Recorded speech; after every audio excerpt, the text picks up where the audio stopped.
Saint Brendan, also known as Brendan the Navigator and Nave Brendan, was an early Irish monastic saint who was known for his voyages across the Atlantic Ocean in the 6th century. He is widely regarded as one of the most famous of the Irish saints, and his stories and legends have continued to inspire people around the world. Brendan's voyage across the Atlantic is one of the most celebrated sagas of medieval Ireland. According to the story, Brendan and a group of monks set sail from Ireland in search of the fabled Land of Promise.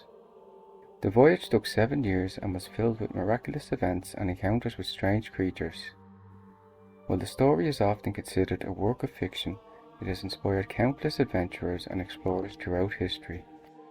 Saint Brendan was born in Tralee, County Kerry, Ireland in 484 AD. He was the son of Finlug, a local chieftain, and his wife Cara. He was baptised by Saint Eric, who at an early age sent him to the care of Saint Ida of Kildee before he returned to Eric to study at his monastery. Brendan was a gifted student and showed great interest in the scriptures and the lives of the saints. He was also known for his love of nature and his fascination with the sea. It was this love of the sea that would eventually lead him on his famous voyage. Brendan is said to have spent many years preparing for the expedition, building a special boat and gathering supplies and provisions.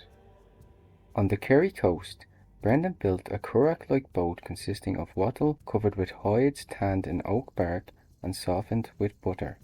He also set up a mast and a sail. He is said to have set out on his journey with a group of 16 monks, however the number may vary in different versions of the story. In the year 530 AD, Brendan set out to sea with his group of monks in search of the Land of Promise, a mythical island said to be located across the Atlantic Ocean. According to legend, the journey took 7 years, during which time Brendan and his companions encountered a variety of strange and wondrous things. They saw islands floating in the sea, giant sea monsters, and birds so large they could carry off a man. They also reported how great demons threw down lumps of fiery slag from an island with rivers of gold fire, great crystal pillars rising from the sea, and a floating island filled with trees and fruit. They are said to have visited islands including an unnamed, uninhabited island where a fellow monk died, the first of 3, an island of sheep, and an island of birds. After several years of travelling, sometimes visiting the same places over and over again, Brendan and his companions eventually reached the Land of Promise, which was described as a beautiful land filled with lush vegetation, exotic animals, and crystal clear water. They spent some time on the Land of Promise before Brendan and his companions began the journey back to Ireland.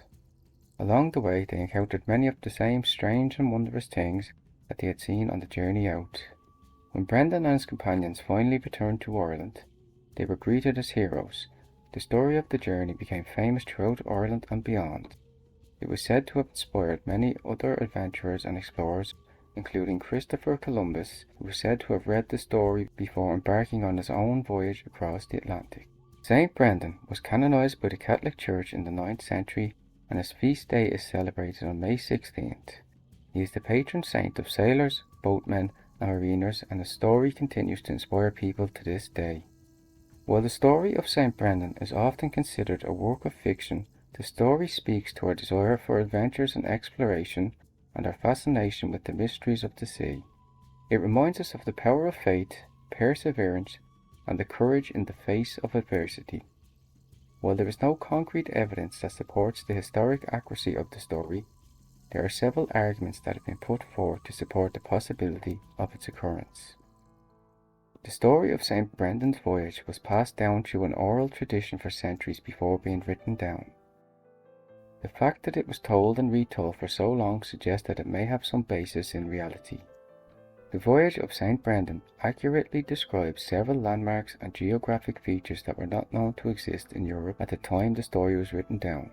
For example, the island of sheep could have been the Pharaoh Islands, which is known for its sheep, and its name is believed to have come from the Old Norse word for sheep. The monks also describe seeing lumps of fiery slag and an island with rivers of gold and fire, crystal pillars rising from the sea, a mountain of glass, and a floating island, which some historians speculate could be reference to the volcanic activity and the island of Surtsey off the coast of Iceland. the aurora borealis or northern lights, and icebergs possibly off Greenland. There have been some discoveries in recent years that suggest that the Irish may have had contact with North America before Columbus. For example, a 10th century coin was found in Maine, and there was also reports of artifacts and structures being found in Newfoundland.